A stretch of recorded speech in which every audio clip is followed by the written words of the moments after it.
Whoa. Welcome in, everybody, to another MLS Monday by Scarves and Spikes. It is the crew here with you, minus Tommy, obviously, who is The typically crew? Do you say the crew? The crew, the Say crew. that. right after losing to Yeah, them. the crew scored a lot of goals. Not that crew. They contributed 5 of PTSD. like the 53 that were scored this weekend or whatever it was. 57. 57. So the other 4 were the ones that Atlanta scored. Yay. Four hat tricks, too, guys, in match day 33. I don't remember the last time in one match day there's been 4 hat tricks. I don't know that That's that's pretty ever crazy. happened, honestly. Yeah, no, I agree. I'm I agree. surprised that the analytics Twitter account, X account, didn't come out and be like, "Hey, this has never happened before." Right. But yeah, we're here with you guys for MLS Monday. We were obviously not here last week during the international break. Back with a vengeance with all the goals that are being scored, and we have lots to talk about. Also, some breaking news as of a few hours ago that we will get to with Sam Lattof from Burning Musket. I'm sorry, the Blazing Musket. I'm tripping. Close enough. The musket really is burning. It's dude, it's been a long day. I've also, by the way, I said it to y'all before as we get Sam in here. There's a fly in my studio, and it is annoying. It's got you off your game. Dude, it's thrown me entirely. I'm done. Hang in there with us, Tyler. Hang in there with us. I'm trying. So normally we would go into the intro, kind of do things our typical way, but Sam is patiently waiting in the studio. So we're going to get Sam in and we're going to talk about Caleb Porter. Sam, what's up, buddy? What's up? First off, don't blame it on the fly. You can blame it on me. I apologize. I thought I would be home from my church group before 9 o'clock, so it's perfectly on me. But, when it comes to the firing of Caleb Porter, it doesn't matter if I'm in a car. It doesn't matter if I'm out in the forest. I need to get the opinions off. So I appreciate you bearing with me and blame any issues that you have on me tonight. Yeah, this is why I wore this shirt. This guy needs a beer. I knew it was going to be a rough one tonight. So I'm taking beer donations if anybody wants to send some my way. Right. I guess to kick it off, Sam, if you can just give everybody the full overview of New England as it has stood in 2025 and kind of maybe what led up to what happened today. Yeah, I mean, really, this team, and I think you can even date it back to when Caleb Porter first came in, almost primed to make a run, coming off the heels of around 2022, 2023, when things were looking to start up, and then obviously the whole Bruce Arena thing happens. But we don't have to get into that. But really, I think when Caleb Porter came in, the expectation was that this team would continue to compete, continue to potentially win trophies, be active in the playoff contention. And then what ended up happening is you got an extremely streaky team. This team, I would say, is defined by the streaks it went on, whether it be some unbeaten runs and more recently some, times where they were seemingly unable to score goals or win games. So it seemed like it was getting to a breaking point in 2025. Caleb Porter was on the hot seat as soon as the Revolution just could not score any more goals. And I think personally, I probably would have done this after the Montreal loss, but I think fans are somewhat relieved that it actually has happened and he has been fired. Yeah, and just going back to 2024, Sam, just quickly, of course, the Revs were in Champions League after the season that they had in 2023, finished in the quarterfinals. So I feel like that year you had kind of a mulligan to attribute to the Revs' slow start in 2024, but as he kind of alluded to, the bottom just fell out in 2025. Porter was, I feel like combative with the press at times. I felt like he could really feel the walls closing in on him, and he was just always on borrowed time in 2025. And I guess what's the sentiment around fans? I mean, it feels like I agree it could have happened early in the year, but is there relief or is there like uncertainty around the Revs fan base at this time? Yeah, I mean, when you talk about Caleb Porter being combative with the press, obviously, Reminds me of back in 2024 when I asked about Dave Romney, what he would have to do in the starting 11, and I got told to basically ask the question that he thought I was asking him, and ended up being quite combative. So, that wasn't the only moment. There was recently a moment with of the he after mind you about how he essentially said that the 2021 team wasn't actually that good. They didn't play the best soccer, and that kind of prompted a follow. And it was that where I'm like oh, and now, at it, I think again, there's lots of relief for fans. I think they're happy it happened, and you're getting some news tonight with coaching candidates. I think there's some hope for what the future will look like. Yeah, and just quickly, sorry, Henry. I just want to call this out too. I feel like when you look at the number of Revs players that went over to San Jose to reunite with Bruce Arena before this season, that kind of told the story about the kind of relationship they had with Caleb Porter, I feel like. Yeah, definitely. I think, like I mentioned, Dave Romney being one of those, Ian Hart, a midfielder who performed quite well, and, seeing to San Jose tells that story. I think Bruce Arena is probably a manager when it comes to Caleb Porter. I think he has his quote unquote guys, but largely, I think it was interesting to see his man management. I think if you look at his time with the Revs, it's kind of marked by interesting or maybe just poor selection, player selection. You had someone like Luca Langoni, the most expensive transfer, I believe, up to recently with the Dor Turgman acquisition. Luca Langoni was the most expensive acquisition in Revs history, and he was forced into a bench role due to a formation change that Caleb Porter had. And, seeing the quote unquote Caleb Porter guys, and when you look at the changes the roster had in 2025, you expected it to be a lot better. But as Reds fans found out, this team just wasn't able to get over the hump, especially with Caleb Porter. It seemed like strikers really underperformed. So, again, I think it's a lot of relief for Revs fans. And I think, like you said, looking at the players who have gone on and been able to do some good things, I think it's more a testament to what they've been able to done than necessarily what happened in New England.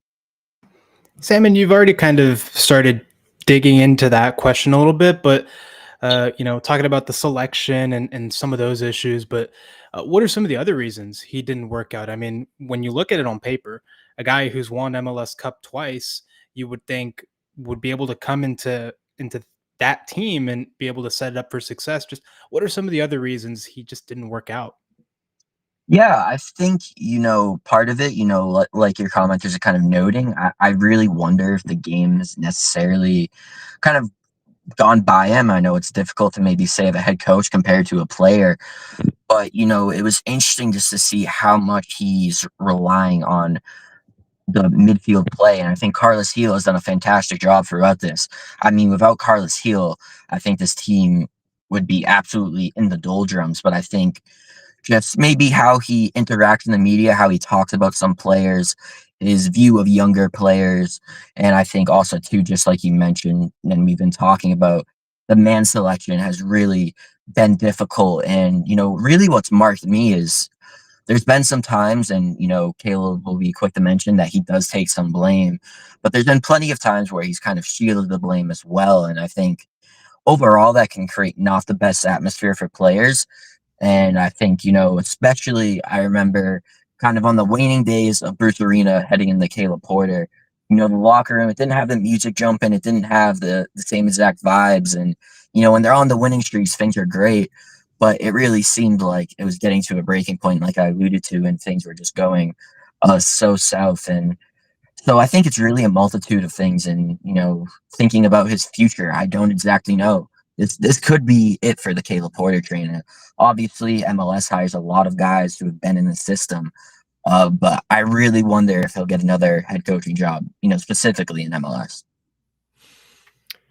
So I guess, and that kind of answered the question that Omar had about, is a good coach just unlucky? And I kind of get the vibe too, just kind of seeing how things have gone with him over the past few years. It just kind of feels like maybe that lightning in a bottle has kind of disappeared a little bit. The game has changed. Major League Soccer's changed. But for New England specifically, now you guys get to turn the page. You get to look forward to whoever it may be. And as of a couple hours ago, Tom Bogert is reporting that there are talks, at least preliminary talks, with none other than our good friend Jim Curtin. What do you think Jim would be the proper fit for kind of the personnel and everything else, the culture that New England has? I think it's interesting. I think, when you hear Jim Curtin, you're like, back the Bring Sharks up. I mean, that man is an MLS genius. But, it's interesting, and I'll give credit to my colleague, Seth Maycomber. He mentioned that the Revs, they kind of have the similarities to Philly with kind of that youth development, especially as of recently, Esmir Bartarovic, Peyton Müller linked to Tottenham, a lot of young players. So I do think that there could be the potential to fit there.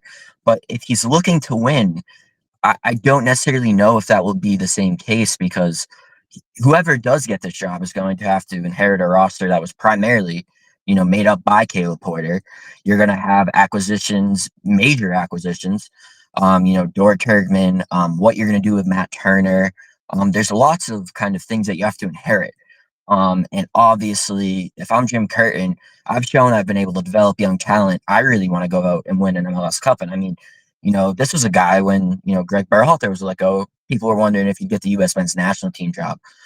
So I think it's going to take a lot to get Jim Curtin. I think if you're looking to continue that youth development, I think it would be a great fit. It's just a question of, can you get him? I think, the Revolution, they would love to get Jim Curtin. It's, are you going to give them full control? Similar to Bruce Arena, head coach and sporting director. Are you going to, back up the Bring Shark in terms of the financials? So as much as I would love to see him here, I don't know if it will get over the finish line, if you will. So kind of tagging off with that question, I guess in your mind, who kind of makes sense for that role if Jim Curtin doesn't get it? What other coaches do you think that the Reds could turn to hopefully get this team back on track? Yeah, I think definitely you look at who was kind of in the running when Bruce Arena ended up resigning. I think, Gio Savarese is one that really stands out to me. I think will probably be a contender for the role. It'd be interesting to see if maybe some assistant coaches, Don Kinnear was someone who got mentioned. I know it might be a little bit interesting for you guys to hear, but someone, kind of in our Discord, people are talking about is Rob Valentino, Troy Lassen. So it would be interesting to see maybe some of those guys who have some sort of experience.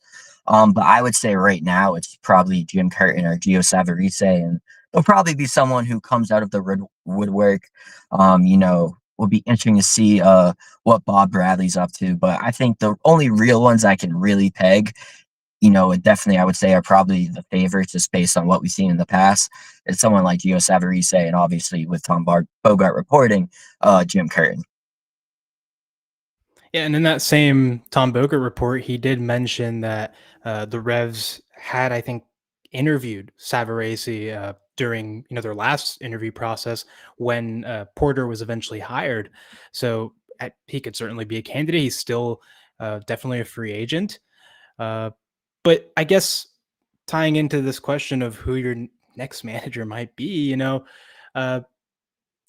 what do you think is like the most important characteristic that they have to have? I think here in Atlanta, right?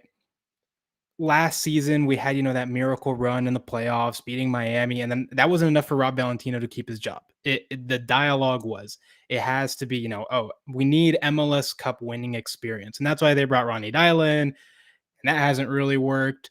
He's keeping his job, having a worse season than Caleb Porter has had in 2025. What is that really important? Really having an MLS Cup winning or an MLS experienced coach? I think it is valuable to have someone who I would say just has MLS experience. I think when you look at how the Caleb Porter experience went, I don't necessarily know if it has to be someone with that real MLS prestige in terms of trophies and what have you. Obviously, I think someone like Savarese, someone like Curtin would be great. And I think you just need someone who has that inherent knowledge of the league. I think really what's important, kind of coming off the heels of Caleb Porter and kind of seeing what you were able to do with Bruce Arena, I think you kind of need someone who is that man manager, can create a positive atmosphere in the locker room, can motivate players. So I think it's great to have someone with that MLS experience, kind of knows the difficulties of the league, but you don't necessarily need someone who was, has won a trophy. I mean, getting to the final of an MLS Cup, it takes a lot, and part of it can just be luck, circumstances, but obviously it does take some, great head coaching experience as well. I do think seeing how things went with Caleb Porter, it should shift to change the kind of view of how the Revolution should approach this. I think you saw that you had a proven MLS Cup winner. Maybe again, like I said, maybe the game has passed them by, but you tried that out. So I think going after someone like Curtin, Savarese, or maybe even looking elsewhere, I think you can't just go for maybe that MLS retread, someone who simply has MLS experience, and so why not just go with him? I think there has to be maybe a little more. There needs to be a little bit more in terms of looking maybe outside the box, but also too, like I've said, MLS experience is valuable because this league is so unique. But you don't have to get that tried and true winner. Maybe someone can come to New England and really make it work, and where they haven't been able to elsewhere. It's funny you say that, because this is like the same conversation that we had when Gonzalo Pineda was fired last year, and then it was like, oh, who's the coach going to be? Like, what do we want an MLS retread? Do we want the same like 5 coaches that have been cycled through like every team in Major League Soccer at this point? But I mean, to your point, yeah, the experience in MLS, because it is a different league, is super valuable. But also, I think the sample size is so big now that you kind of know what you're getting with a lot of these guys.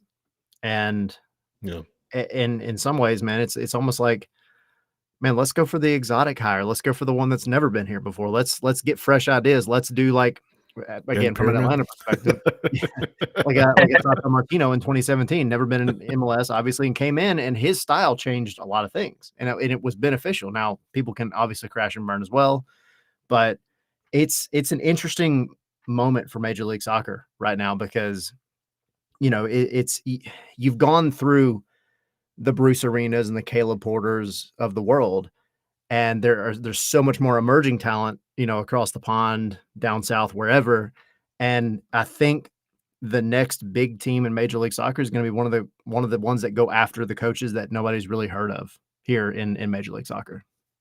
Yeah, and I think even I'll put Bruce Arena in there, in the sense that that was a really big get for the Revs. I think Revolution fans were very much stunned by the acquisition. So maybe if for some reason we see the Revs just love former U.S. men's national team coaches, somehow Bob Bradley ends up in New England. I mean, I feel like Revolution fans would like kind of that go-getter mentality of getting someone like that. But I do think you've kind of seen some U.S. or some European assistant coaches come over and have some success. You mentioned Tata.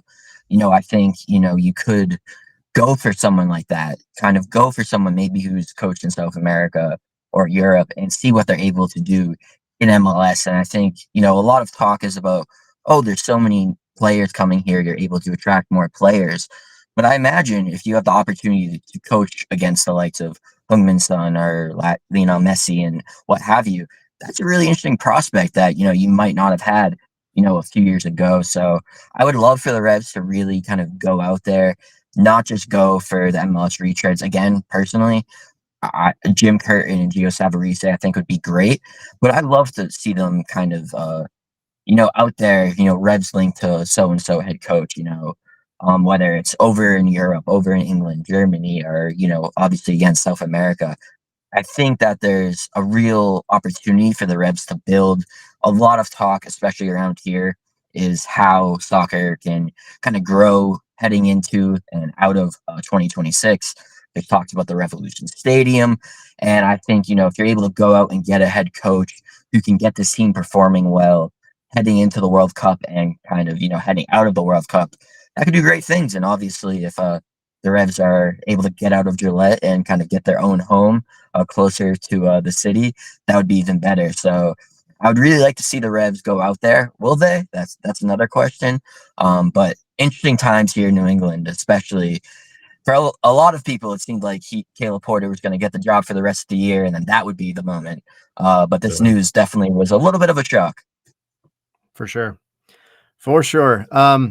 Sam, we appreciate you hopping on with us, man. I know it looks like you might have made it home, I think, at this point. Yeah, you're Safe and good. sound. The wife got it. Shout out to my wife. She got out of the car very quietly. But yeah, Oh, my yeah. apologies, guys. Completely No, all good. on me. But appreciate you having me on. No, All dude, good. you're welcome anytime, first of all, and do not ever apologize for the craziness about where you're at. We use this example a lot, actually. So, first of all, we broadcast from wherever at times too. It's part of the game, you know. But we had was it last year? I think 2 years ago. 2 years ago we had Kayla and Kyle on, and she said she was going to get on, chat with us about Atlanta, and she was having to do a video for Major League Soccer and had to broadcast on our show from the hair salon in the chair, like literally on the phone in the chair. So do not apologize for wherever you're at. It is totally fine. I'll give you one freebie before we let you go. You mentioned Rob Valentino. I talked to him, was it about a month and a half ago, 2 months ago. It was his first time back in the bins since leaving the organization. And he has the coaching job for the US U20 team. And according to him, he's super happy. Love it. You know, he's here. He didn't have to move. Obviously, that's a big factor because the training center is going here. But we had mentioned Rob as maybe a candidate for a team, like, because we had talked about Caleb Porter possibly being fired earlier in the season. And I think Rob deserves a head coaching job somewhere like that, but he got the U20 job and got to stay closer to home. So Hey, looks like we'll have to, maybe not as big as a Brinks truck as Jim Curry, but maybe a little bit of a Brinks truck if we're going to get him out there. But, kudos to Rob. Shout out to him getting that job. Yeah. Just like a Hummer. Yeah. There you go. Yeah. Cool. Real quick, the last thing. Where can everybody find you and all y'all's content? Yes, so I would just say, just go visit the Blazing Musket on www.theblazingmusket.com. Soccer for all of New England. I mean, we got Portland Hearts of Pine all the way down to the Rhode Island FCs, Hartford Athletic. Hartford Athletic is somehow in a final. It's mind-blowing to us. Wow. Check us out there. You can follow me. Check out our Instagram, I would recommend too as well, the Blazing Musket. But just check us out there. A lot of great people covering soccer up and down the pyramid. And we also have a women's team coming up. Shout out to the Boston Legacy. So, just check us out at the Blazing Musket. And I love all the work that you guys do. So shout out to you as well. Thanks, man. Appreciate you. Thank you. Likewise, we share the same sentiment about you guys up there in New England. For sure. We will chat with y'all soon, I'm sure, because we have a game coming up as well. Oh, right. Yeah. I mean, hey, you guys might have to deal with the new coach bounce with Pablo Murray and the intern, but you guys have had your history of us just being able to dominate us. So maybe you'll get some luck in your end. Things have changed. You guys can use a win as much as us. At that point, both teams might actually be eliminated. Yeah. Right. Yep. Exactly. Cool. Sam, we appreciate it, buddy. Thanks, Sam. See ya. Yes. I appreciate you guys. Have a good one. See ya. All right. Awesome. Good chat with Sam Lattof from the Blazing Musket. And again, go to the blazingmusket.com to get all the latest on the Revs. And like he said, really the whole New England pyramid up there, soccer pyramid. He didn't mention Rhode Island FC, which is of course Michael Parker's project up there, guys. But they did a great job. Former SB Nation vlog, just like us, part of us. So but no, always good to catch up with Sam and get his thoughts on the Revs, and especially in days like this. Yeah. I mean, I will say, knock on wood, this Subscribers and Spikes has a weird knack of just having a live show on days Right. there is news that drops. And And I think I at hope least 4 of the 5 coach firings have happened on the day of this show. Right like on before we Monday. go on. so. Hey, I mean, at least we're here to talk about it like pretty quickly after it happens. Yep. So Yeah. I guess that's kind of an advantage to it. And here's the thing too, right? So Tom Bogert in the report where he talked about the Revs going after Curtin, he said Curtin widely viewed as top candidate on the market. Obviously, there are Yeah. tons of openings in MLS. St. Louis, SKC, Montreal are all with interims.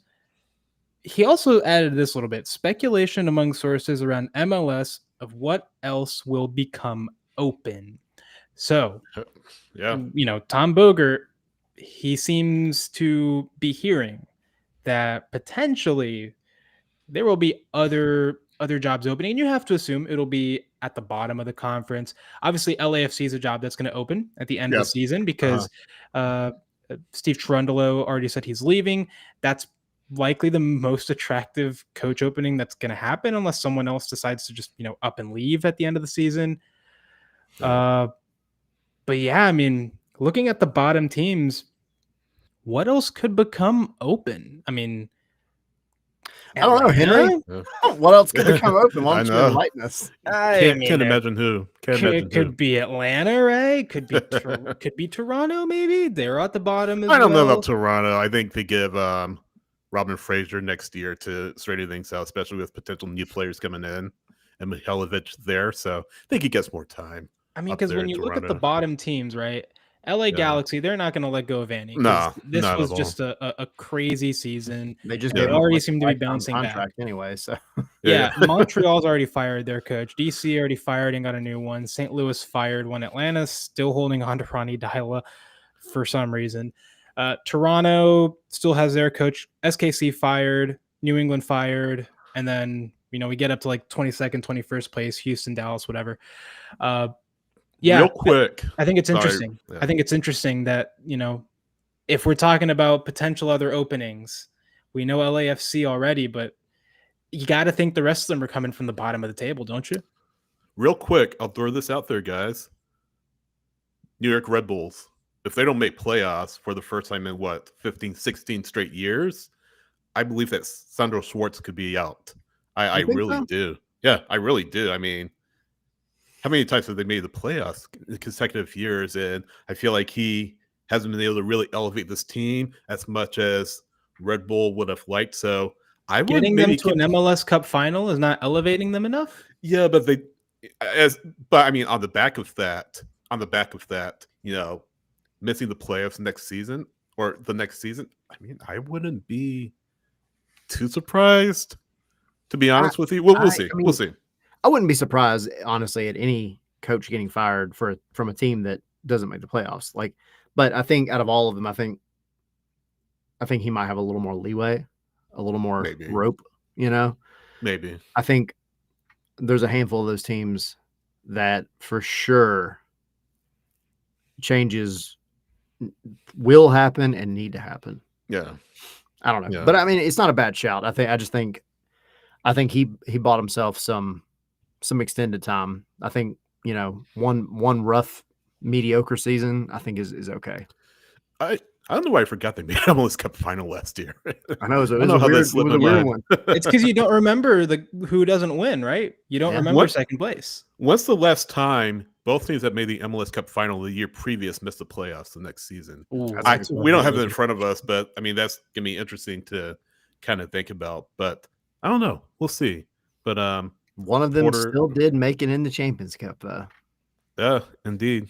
Which is wild. You asked a question at the end of the Atlanta Columbus match the other night, which needs to mildly get brought up, even though we're going to talk about it on all of our Atlanta shows, and we have talked about it because there were 9 goals scored in the game. But at the end of the match, we were waiting a little longer than normal for Ronnie Dyla to come in for the press conference, and you turned around and you asked, "Does Javier Mascherano keep his job?" Yeah, I mean, listen. You were quite upset at the penalty that Lionel Messi took. It was the Panenka attempt. That was really bad. That was really bad. And I don't know if you all see the replay. Look it up, but just a rough penalty. I mean, the I mean, to be Panetka gone fair, I will wrong. say, all Panenkas look bad if they Yeah. get blocked. Yeah, You know? exactly. But yeah, I agree with you. I think it's a stupid way to take a penalty. Yeah. Just blast it into the corner or like to one of the sides. Like Right. I get the like the mental thing of, oh, no one's gonna just stand in the middle. They've got to dive, and maybe, but I don't know. I just don't like Panenkas. I think they give off like arrogant vibes. Like you just oh, you think you're too good, so you're just gonna I don't like it. Well, I mean, Messi Same is thing with the Messi, stutter so, step. I think the yeah. stutter step is an idiotic way to take a penalty. And I mean, it should Joseph be- did it. Okay, but Joseph was an artist. Right. So I mean, but let's I just talk don't about that like game it. again. Yeah. I think I will say I think there's a difference in, and this is not at all. I mean, look, I agree with you, Joseph. It's hard to talk bad about him. Yeah. That was it defined as a stutter step, yes, but there are some stutter steps where it's like, dude, you almost went backwards. Like you almost took a step backwards. That's annoying Completely to me. halted Like, just your dude, momentum. just kick the ball. That pisses me off. Like if you Yeah. know how to do it, sure, but like if you're just Right. gonna like, oh, creep step, like tippy toe, and then like hit the ball with like, I don't know, like your big toe, like I don't like that. Right. like you like come up, like You lose all your momentum. So what's the point of a run up? Yeah. it's like you look suspicious, when you're doing it. Like you look like the Grinch in the middle of the night, man. You're like walking. It's just so stupid. Anyway, carry on. It's a bad night for Miami altogether. I mean, not as bad as Atlanta, but bad night for Miami altogether. They lost 3-0 to Charlotte FC, who guys all of a sudden can't figure out how to lose a match. 9 straight, that ties an MLS record. Toklamati had a hat trick, one of 4 players in MLS to have a hat trick, match day 33. I mean, 9 straight wins, guys, for Charlotte. Dark horse to win the Supporter Shield. I mean, we talked about it a few weeks ago, right? Charlotte could be a dark horse, and we'll get into the remaining schedule coming up here. But what a job that Dean Smith has done with this side, right? Considering where they were just months ago, we were like, bottom's kind of falling out. They're going to finish toward the bottom of not the bottom of the table, but in the play-in spot. Now they could be in the top 4 for the first time in club history, I believe. Even better, they could be a Supporter Shield contender. I mean, if you look at their schedule, again, we'll get into that. But guys, we got to start talking seriously about Charlotte, I think, being a potential dark horse to make it out of the East, right? Pretty incredible. Know how you do this, but like I think we mentioned it before, around like July or mid-July, beginning of July, they were below the playoff line. Yeah. And they have gone on this run and just have not stopped. And they have now equaled the longest single season winning streak in MLS history at 9 games, same thing that Seattle did in 2018. So this is huge. And they've now gotten to 3rd place. So if we look at the table, they've got 53 points. They're 4 points behind Philadelphia, which is currently in the lead for the Shield. And they have 4 games remaining, but one of those 4 games, decision day, in fact, they host the Union. So this is they have a chance, I think, to make some sort of just highway robbery here and steal the Supporter Shield. And I think it'd be a really cool story for that to be the case. Like literally, we're like, oh, is it gonna be Philly? Is it gonna be Vancouver? Is it gonna be San Diego? No, it's out of nowhere, Charlotte FC. I just think that'd be really cool, and I think their fans deserve it. They have great fans, and you see just the passion at their games. So yeah, I think it's going to be really good for them, and it rewards a team that has performed this season and has played some attractive soccer. I'll say 2 things real quick before Tyler, you jump in. First off, leave it to a guy named Dean Smith to have a successful team in the state of North Carolina. That's a basketball joke, college basketball joke, for those in the know. Secondly, you look at also the players that have left. Of course, Algerman has been sold off to Darby County. That was the big one. So big question is who would step up and fill the void that was left by Algerman. Toklamati has been one of those players that has filled that void. Kalina has really improved his form. He was in rough form this season, as we mentioned, but he has rounded back into form and showing the form that he showed when he was keeper of the year last season. Pep Biel, another player in the mix as well. Zaha, we got to talk about Zaha, 7 goals, 10 assists. Just a team that, back in the summer, Henry, you just mentioned it, below the playoff line. But again, what a job by Dean Smith. They love Dean Smith, and you could tell the culture in that locker room is fully bought into what Dean Smith is selling. And for the first time in club history, really, this is a coach that has come in and really transformed the culture and got full buy-in from everybody, from the owner on down. And good on them. Which is hard to do. Yeah. With that owner. Yeah, no, exactly. Tepper has gone through how many coaches since Charlotte FC have come into the league, but good on Dean Smith for, from a neutral standpoint, really riding that ship and getting these players bought in. And by the way, he was suspended for Saturday, of course. Oh, did you see the video of Yeah. him just up in the suite, just like doing the like postman? That and With turning David around and celebrating. Yeah, That tells you everything, right? exactly. I will give a shout out to their social media team for the one of these things is not like the other, and it was Dean Smith up there dancing with David Tepper while suspended, and then it was Javier Mascherano like screaming in his telephone when he was suspended. Right. Even funnier that it was against Miami that they did that. Yeah. No, they've been killing it this year. Charlotte, what's interesting about Charlotte is they have essentially, I feel like they've had 3 seasons in 2025 because they came out the gate on fire. I mean, they were killing it in the beginning of the season, and then they hit a rough patch that y'all are talking about, June, July, and it was like, man, you're watching the rest of the league just go by. Most of them, not named Atlanta United. But I mean, they dropped significantly. And then they figure it out again. And I am impressed by that because not a whole lot's changed. I mean, you talked about, Ajamang moving on.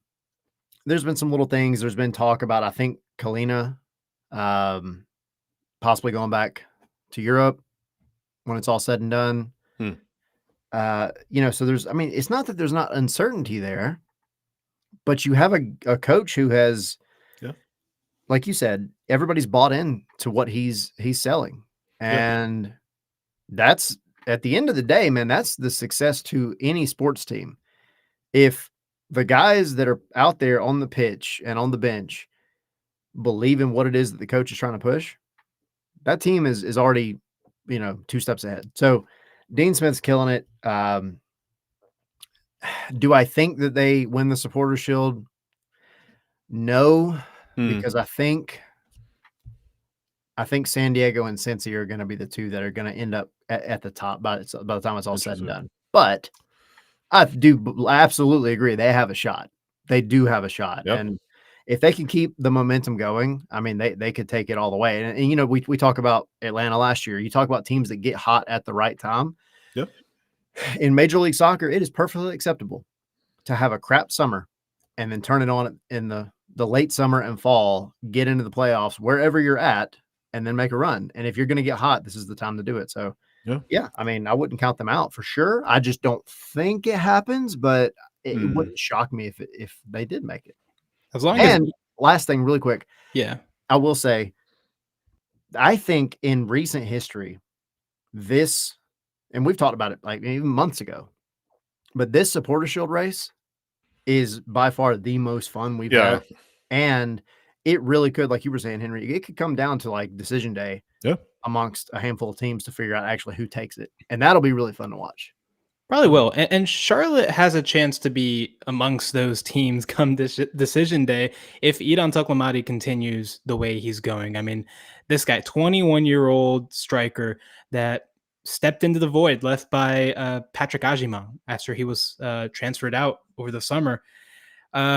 Just to kind of give you an idea, he's got 11 goals, 4 assists in 1,451 minutes, which roughly equates to a goal every 132 minutes. Pretty impressive. Roughly a game and some change. A half. Right? A game and a half. Yeah. And most of those minutes from earlier in the season were in a sub capacity. So I mean, this guy's just gone on a tear. In this game, he had a hat trick. As long as like it's unbelievable that you just move on from one of your bigger players, one of your better players, and just immediately instantly have someone that can come in and make a seamless transition, arguably a better transition, because it seems like he's scoring at a better rate than Ajimon was. What you got, Tyler? I have something to say. Uh-oh. Go ahead. At risk of sounding like, oh, well, you waited until he was gone to say it. I think I've mentioned it before. What? It's not a knock, but Patrick Ajimon was overrated. Oh boy. Overrated. I mean, when he got his call-ups for the men's national team, he finds himself in some of the best opportunities, best positions, but his finishing was atrocious. And I know I see. This wasn't on the notes, Tyler. No, it wasn't. Coming in with a hot take, maybe. Yeah. I don't know. I think he's overrated. I do. I mean, look, it is what it is. I'm not going to knock on Charlotte for fleecing Derby County or vice versa, whatever. I'm not. I just think he was good for what he was there for. But I feel like he got up to the national team and really just the issues that he had as a striker were amplified even more. I just didn't feel like he was that good. Now, well, it's Derby County's problem now. So yeah, I mean, this might pop up on Twitter in a day, and somebody's from Charlotte going to be like, "Hey, you're an idiot," and it is what it is. I don't know. I just didn't feel like he had the X dog in him for a striker. Damn. Well, Toklamati does. He does. I mean, hat tricks tend to tell you a lot of things.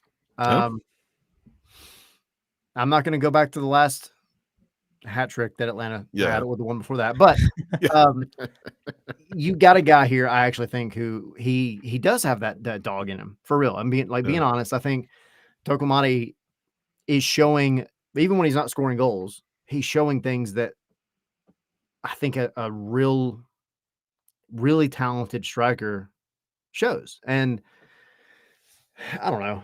I think it's a step up. I think they've actually improved over Ajimon. It's a step up for Charlotte. It's a step down for Inter Miami, who are continuing to plummet down the table. They now find themselves in 8th place. Guys, that's a play-in spot. Supporter Shield is gone. Supporter Shield has to be gone, right? Omar is waiting for this Cinderella moment too. 46 points in 26 games. They do have still 8 games remaining, so more than any other team. Yeah. Yeah. I mean, I was going to start with that. First of all, are their Shield dreams over? Second, is there a chance that Miami could drop out of the playoffs?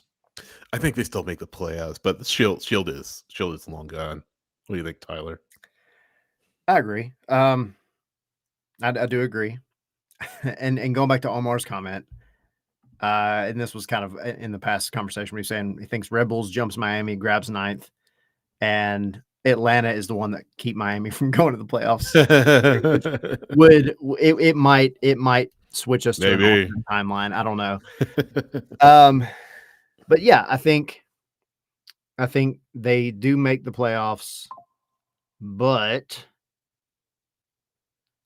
if you can't do anything in the playoffs again with that roster,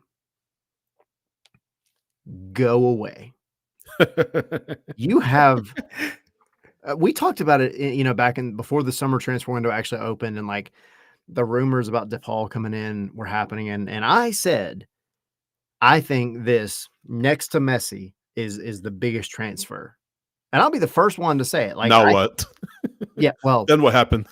But that's the thing, and then it was like you come in, there's still a threat.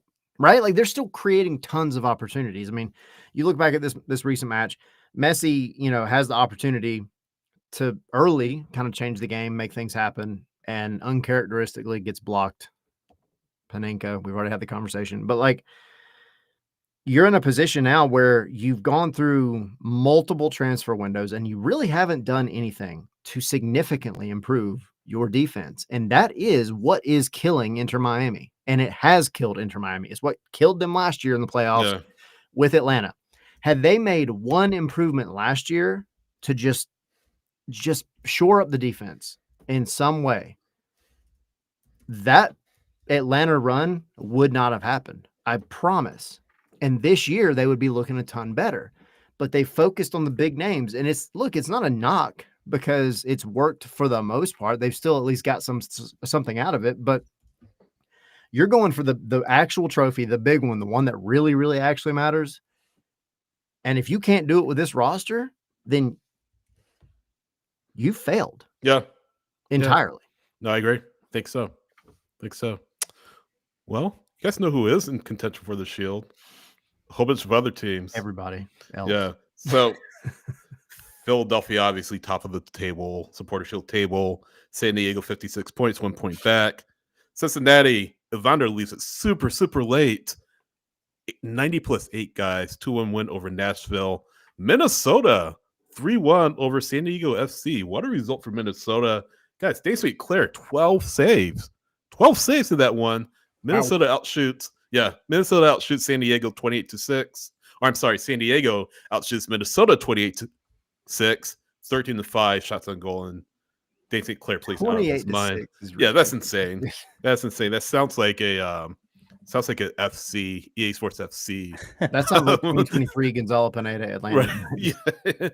Yeah. No kidding. Okay, but can we talk about from that Minnesota United game? Yeah. The half field golazo from Nectarios Triantis. I hope I pronounced that semi right. In the 90-second minute of the game, like towards the end, goal of the year, right? It has to be, right? Has to be, because it wasn't even like one of those where he just let it fly and it was like it beat the keeper and just kind of rolled in. Like that thing was still in the air when it crossed the line. Yep. Yeah. That, I mean, you can't. It went over. It went over CJ DeSantos. Yeah. But that's what I'm saying. Like it wasn't like it hit and then kind of rolled in after it made it past the goalkeeper. That thing was still. It was still in the air as it was crossing over. It's hard to hit a ball that perfect from that and on his debut, dude. It was his MLS debut. And just the audacity to even try it from where he tried it from is just incredible. And I love Minnesota United's their social media team with an all-time troll job. Notarios Riantes scores on the prettiest deep ball seen in San Diego since the Chargers left. That is A1 trolling right there from the Minnesota United social media team. But guys, Minnesota 54 points, 3 back of Philadelphia with same amount of matches to go, 4 matches to go. Already talked about Charlotte. Vancouver just absolutely bulldozed the heavily rotated Uni. We'll talk about why in a moment. 7-0. Müller has a hat trick, 2 goals from the spot, and then adds another to complete the scoring for Vancouver. Happy birthday. Yeah, on his birthday. First MLS player ever to score a hat trick on his birthday, by the way. I don't know what happy birthday is in German. Like, I forgot. I forgot. Excuse me, I forgot what it was. I mean, I took German a couple of years in elementary school when I lived over there. Alle gute zum Geburtstag. That's terrible. Sure. Sure. Whoa. You sound like you were summoning something. Yeah. No, but look at the standings, guys. Vancouver, 52 points, but 2 games in hand on the rest of the teams in front of them. So Vancouver, let's look at their schedule. At Sporting Kansas City, Portland at home, at Seattle, San Jose at home, at Orlando, Dallas. So not a overly difficult schedule, but not an easy schedule either. 2 matches in hand. It's like, what Alan said in the chat. Yeah. Yeah. And, we're kind of talking about, hey, are they going to get there? Are they going to hold on to their top spot? Because they were up there earlier this year. They have a real chance, guys, at still getting to the top of the table and winning that supporter shield. And Jesper Sorensen's first year with Brian White injured, not for the whole season, but occasionally, with Ryan Gold missing for the entire season, with, of course, Müller in the mix. Henry, you said it earlier, this Shield race is going to be incredible, and it could very much come down to the final day. I can't remember a Shield race as gripping as this one. And now you have to consider, too, and we already mentioned, Charlotte and Minnesota. Could they be dark horses? Going to be pretty interesting to see how this plays out over the next 5-6 matches, guys. I'm excited. Yeah, lots to be excited about in MLS. As you said, this is just the most entertaining Shield race because anyone could win it, and literally a team that, like Charlotte, has just come out of the woodwork. They could win it as well. It's fun, and I think besides the Shield race, I think the playoffs are going to be really fun because I don't think there's any team that you can look at and say, oh yeah, they're just way above everyone else. Like, oh, they're gonna demolish everyone. Like I remember last season, Miami set the points record, and it was the first full season of Messi and this whole Barca boys era, and they were like the heavy favorites for MLS Cup, and they got beat by Atlanta, who scraped into the playoffs, and that will be a core memory of mine forever. But that shows you that anything can happen in the playoffs. And that's especially true for this one where there is no real favorite.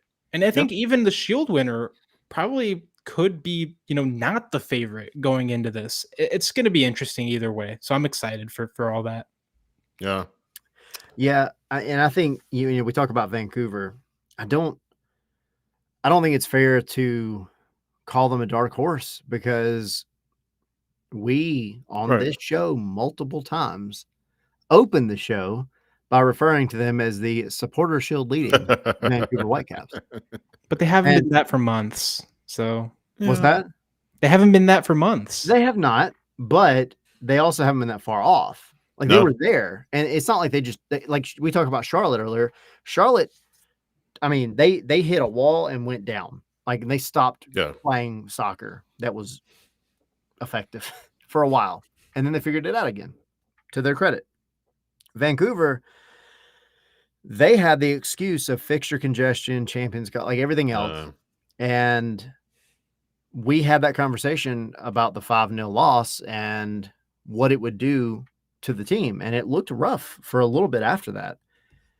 But they've rebounded, I think, pretty well. I mean, Thomas Müller was maybe the biggest signing of the summer as it stands right now because outside of Son.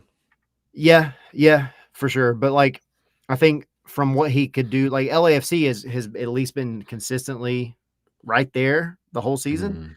Vancouver, I do feel like had you not brought in a guy like Müller, who has that veteran aspect, who knows how to be a part of a true championship winning team multiple times, I do think Vancouver's season probably would be tanking a lot harder than it did.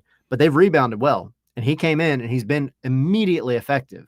And so I think when we look back at the end of the season, after Vancouver wins the Supporter Shield, we're going to look to whoa, okay. He snuck in the prediction in there. I was like, listening along. Like, hello. Yeah, sure. And we're going to look back and be like, Müller was the one that changed everything for this team in the second half of the season. No, because he said it. I mean, more than, and we said it earlier, right after he signed, more than the goals he scores, more than his on-field production. Tyler, you just said it, that veteran presence in the locker room, on the pitch, that almost second coach on the pitch is going to be invaluable for Vancouver down the stretch. I mean, this is a guy, and you said it, Tyler, who's won at every single level he's played at.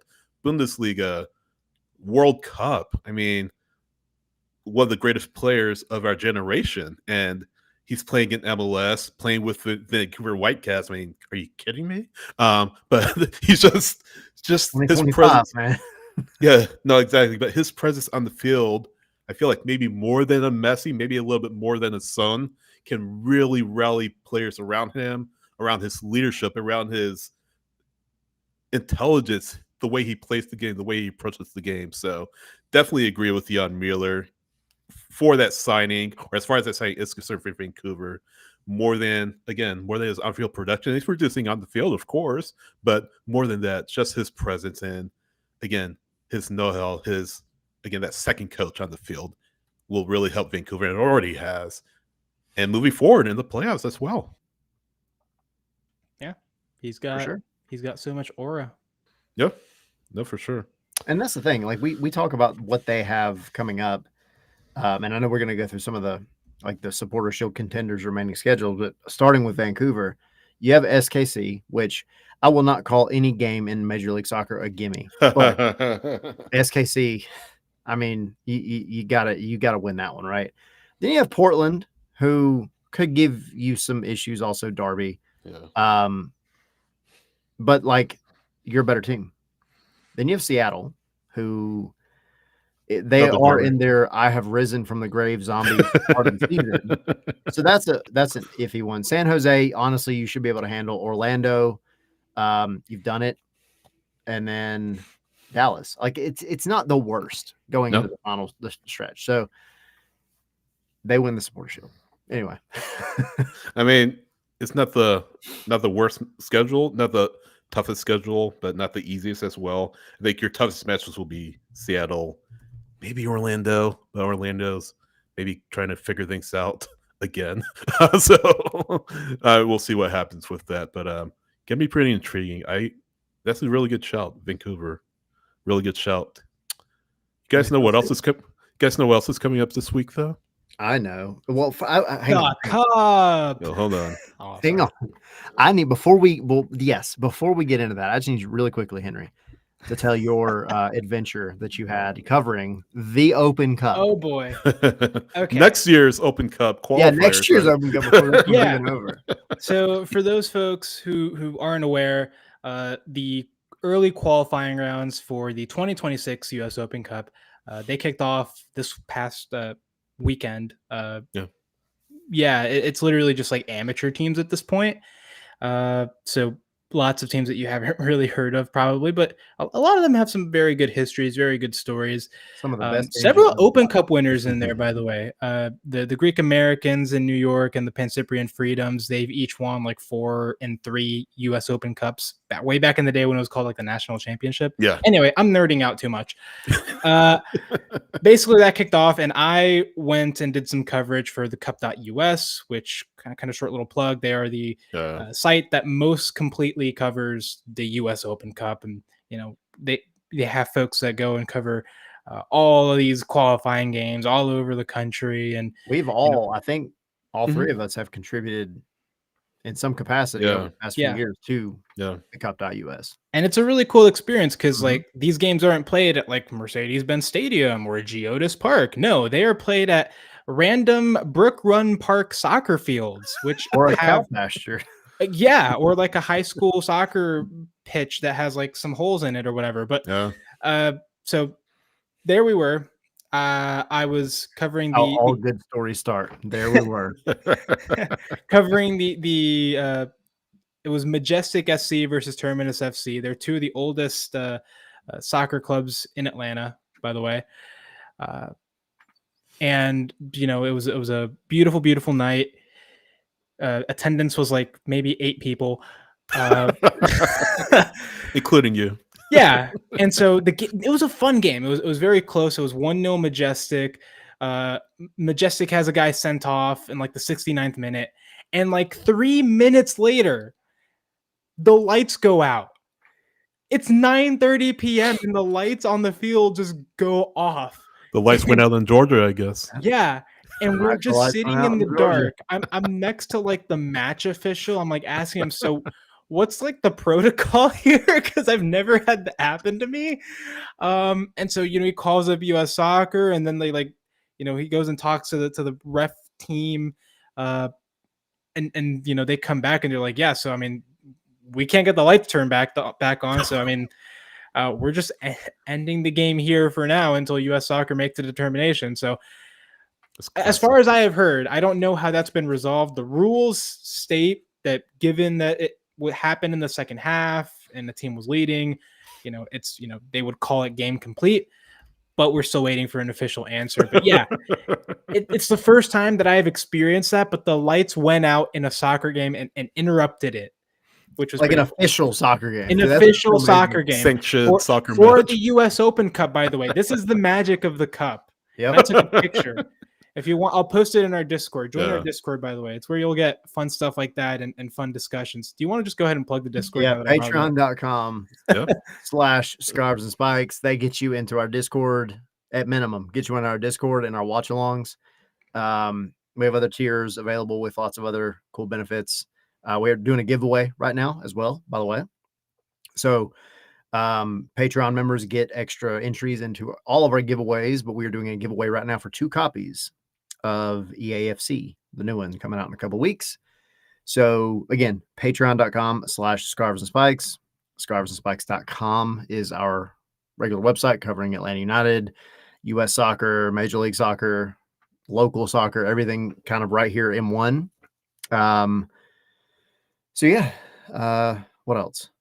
And real quick for the giveaway, go to Yes. our social media channels, Scarves, the letter N Spikes on X, scarvesandspikes.com on Blue Sky, and Scarves and Spikes on Instagram. It is pinned. So definitely follow the instructions on that post, on those pinned posts, and you'll be entered. And again, as Tyler said, Patreon members do get double entries. So go to patreon.com/scarves and spikes and become a member and hopefully win yourself EA Sports FC 26.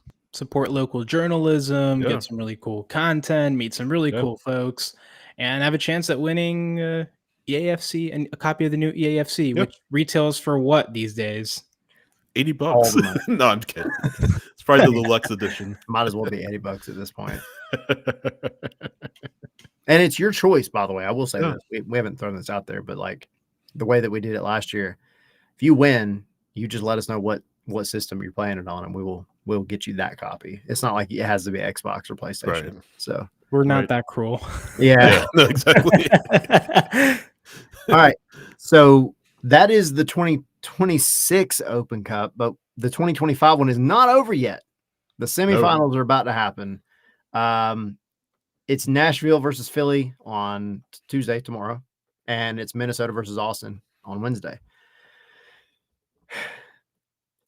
Throw it. I mean, if you were to right now just pick a name, for me, the obvious one is Philly, but Yeah.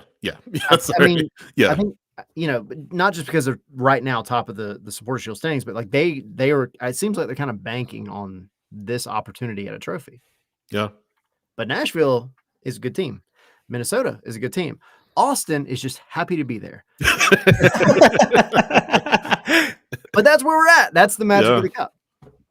I could see Nashville and Philly going to penalties. Nashville obviously have a really rough patch in MLS play. Philadelphia, of course, rotated heavily on Saturday in preparation for Tuesday's match at Geodis Park in the semifinals. So, after the match, I could see going to penalties. I mean, Nashville still have Sam Surge. Nashville still have Henny Mukhtar. Those are players that can really affect the match anytime they want. Philadelphia, their Supporter Shield leaders.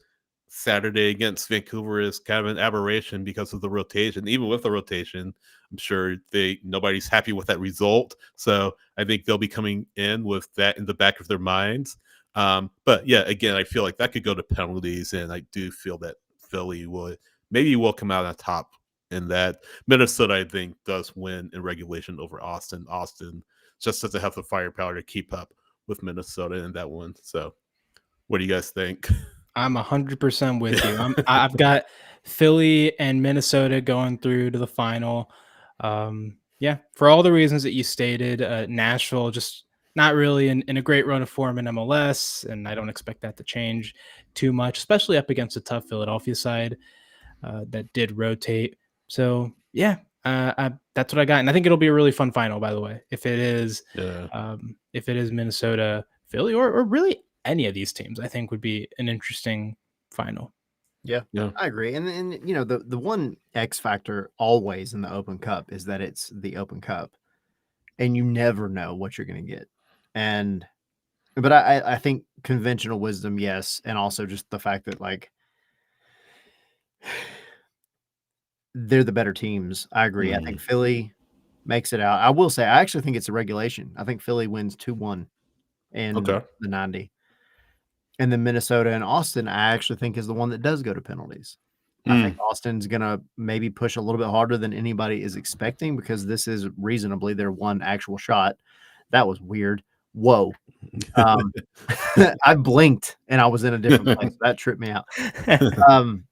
But no, I think Austin's going to push a lot harder to try to snag something. I think they're going to give Austin a game, but Minnesota a game, but I think Minnesota comes out on top. And You screwed me up. Henry. I'm sorry about that. Entirely. I forget that my laptop's a touch screen, so I was like trying to wipe something that like fell on my monitor. Anyway, real quick, guys, if Minnesota win, they will host the final. They have hosting priority for the final. So Minnesota obviously lost to Atlanta United the last time they went to U.S. Open Cup final in Mercedes-Benz Stadium.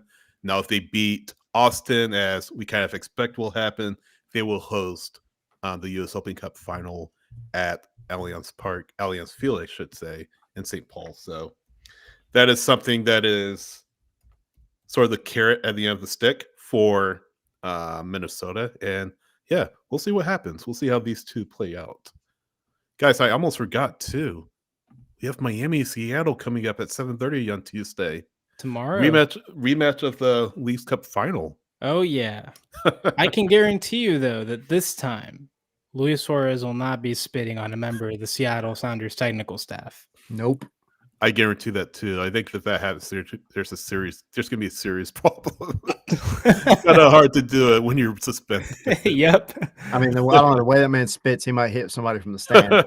Sniper. His teeth might reach out and nip an ear or something. I don't know.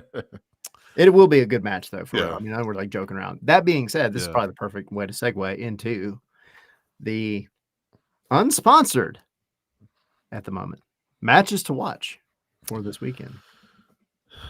You want to go first? Who wants to go first? I mean, if you want me to go first, I'm going to pick Miami Seattle just because it's two solid teams. Yeah. Two teams that really are trying to win. They need points to kind of get better spots, better playoff position. And also for Miami, it's a matter of personal pride, right? You lost the Leagues Cup final to these guys and all the stuff that happened afterward. Like this is your revenge game. And this time you're playing at home in Chase Stadium. And also you kind of want to snap the kind of bad run of form that you're on in MLS because you've been dropping. So that's an opportunity for them. And then Seattle, obviously, I think they're also going to be highly motivated to get all 3 points and to kind of put Miami to bed for the second time. So we'll see. I'm excited to see everything that'll happen in that game. I think it'll be a really cool one. I mean, that's mine. I mean, it kind of extended match day. There's Miami Seattle on Tuesday, NYC Columbus on Wednesday in league play, and then obviously the traditional match day Saturday and Sunday. But I feel like over these next few days here, Miami and Seattle is the biggest matchup, is the sexiest matchup. Outside of that, I think Orlando Nashville on Saturday will be pretty intriguing. Both teams trying to get right to some extent. Nashville more than Orlando at this point. Nashville will be coming in either in the Open Cup final or having lost the Open Cup semifinal to the Philadelphia Union. So I feel like that will drive some of their emotions for Saturday. And then Orlando struggling just a little bit, guys. Not the team that they were earlier this season. Can they get things back on track themselves and shake off this little slump that they've been in? So I think Orlando and Nashville on Saturday is mine. But obviously Miami Seattle on Tuesday is the big one. It's the one that pretty much everybody will be watching. Yeah, I'll give you Philly and New England because Philly is obviously going to be coming off the loss plus whatever happens in the Open Cup.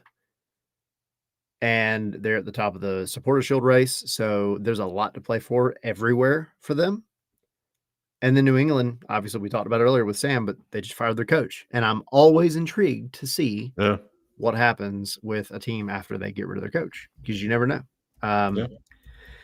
So to me, that one's going to be the one to watch.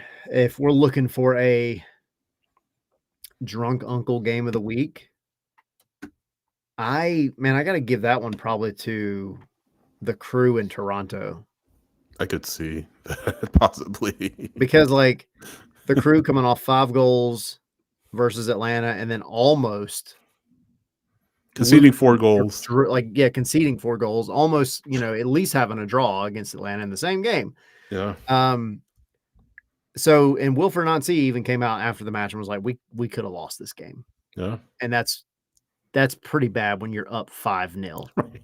So, and then Toronto, like, they're the box of chocolates. You never know what you're going to get. So I think that one definitely has the potential to be an absolute crap show. So there's your drunk uncle game of the week. Brett said that match, the Seattle Miami one, will have the energy of a Real Housewives reunion. Real Housewives with Miami. Real Housewives with South Florida. Yeah. Cool. Fun show. Yeah. Big shout out to Sam and the Blazing Musket for hopping on with us. And we'll be back Wednesday for our normal Atlanta show, getting ready for Atlanta versus San Diego in a game that doesn't actually matter for Atlanta because, they're out now. Play spoiler. We're playing for the spoon, gentlemen. Yeah. I have a question. Yes. I have a question. Yes. Answer. Where did the wooden spoon come from? I think the supporters group came up with it, if I'm not mistaken. That's but is there an actual, at any point, has there actually been a wooden spoon trophy? I want to say yes, but I feel like there was at one point. Okay, so I've actually researched it. The wooden spoon was presented originally at the University of Cambridge as a booby prize awarded by the students to the person who achieved the lowest exam marks but still earned a third-class degree. There you go. The origins of the wooden spoon. So it was originally academic. All right, then so just like it transitioned into sport.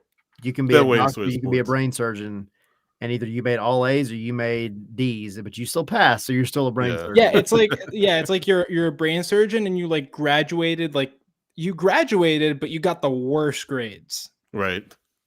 From your graduating class. That's the wooden spoon. That would be an embarrassing award to get at graduation. You imagine like walking and they give you this. There's your spoon.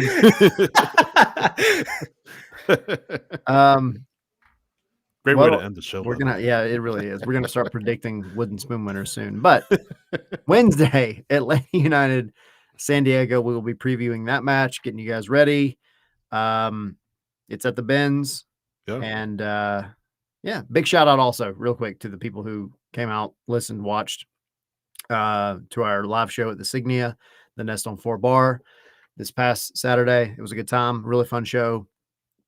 We will be doing one more of those this season, and that will be on Decision Day against DC United.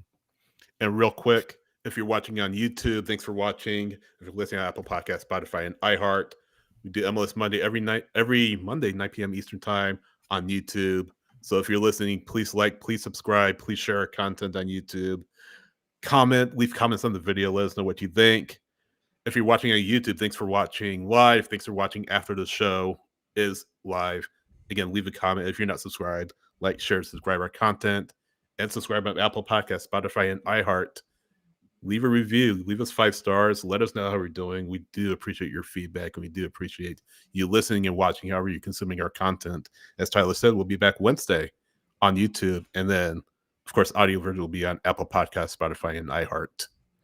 So we appreciate you. Before we go, yes. this is an emergency. I have to. Okay, I have done some digging, and there is an actual physical wooden spoon trophy. There we go. Given out ever since 2016. They have been giving them at the Independent Supporters Council meetings to the club that has the lowest point total in the previous league season.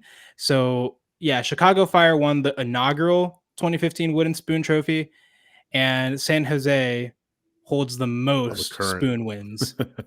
So there is an Not actual Cincinnati? no. I thought they had like 3 in a row. Little tidbit for those of But you. there is an actual around. spoon that they give, a physical one. No one wants the embarrassment of holding Right. that at the next ISC meeting. Yeah, exactly. I mean, you got to wear it with pride. Yeah. Own it. Anyway, with that knowledge, we now leave you. Learn I'm something on new. I'm at SH Rights on X, SH.soccer on Instagram and Threads, SH Rights as well on Blue Sky. Tyler, where are you on social media? ATL Pilgrim. Henry. H.A. Higita. Follow us. God, dude, this freaking music. Follow us and get more fun facts about soccer in general. Yeah. Yeah, about wooden spoons, about open cups, about lights going out in stadiums, all sorts of cool stuff. Brett said Seattle has a tank next year to complete the trophy case. Yeah, I mean, it's pretty much the only one they don't have at this point. Imagine that's what they do. That like, AmFam season. Cup. Still don't have an AmFam Cup. Wait, maybe that's what they're trying to do here is like purposely tank so they can get the spoon this season and then. No, sorry. my tinfoil hat. It's so they can get the trophy case a little bit quicker. They're trying to speed run the process. Wooden spoon to MLS Cup or Supporters Shield. I like it. I'm trying to cope hard here. Me too.